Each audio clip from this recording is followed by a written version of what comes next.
Hello, moi, c'est Pauline. J'ai 33 ans et il y a 5 ans, j'ai repris le domaine familial. Depuis toute petite, je savais que je voulais devenir agricultrice, même si mes parents m'ont parfois dit « tu devrais peut-être faire autre chose ». Mais voilà, j'ai suivi mon instinct.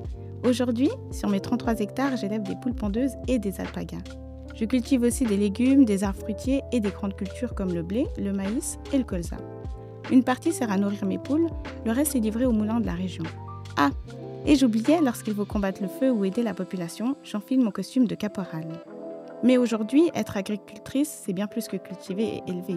C'est aussi jongler avec des réglementations qui changent constamment, une montagne de paperasse administrative, l'inflation et aussi le climat qui nous pousse à nous adapter. Pour mieux aider à faire comprendre ce métier, on a créé une bande dessinée. Culture, l'agriculture remonte pour tous. Dans cette histoire, c'est moi la protagoniste. Et je rencontre Olivier et ses enfants, Mathilde et Bastien, une famille citadine curieuse de ce qu'il y a dans leurs assiettes.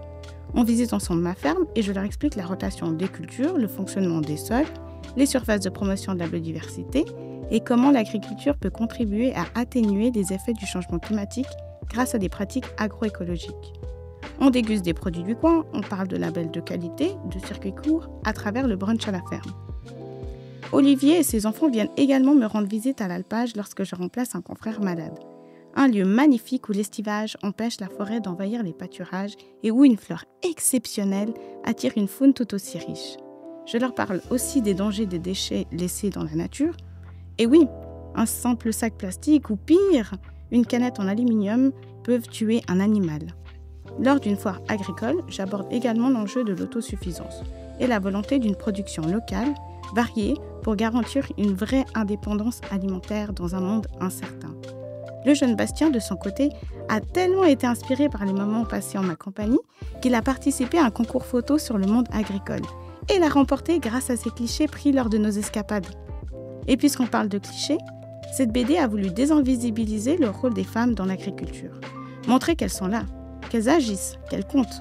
Qu'on soit officiellement chef ou active au quotidien dans l'exploitation, on est nombreuses à porter cette passion, ce métier, cette responsabilité. Merci à Marion Corvon, autrice, à Oriane Masseret, illustratrice, ainsi qu'aux éditions Jobé Truffert, petite maison d'édition familiale vaudoise, toutes désignées sur concours par le comité de Prométhère pour donner vie à ce projet. Et le public a répondu présent. Sur les 5000 exemplaires imprimés, 4000 ont déjà été vendus. Alors, si vous voulez comprendre ce qui se cache derrière ce que vous mangez, retrouvez-moi dans Culture, l'ouvrage didactique imaginé par Prométhère qui s'intéresse aux défis de la production alimentaire du XXIe siècle.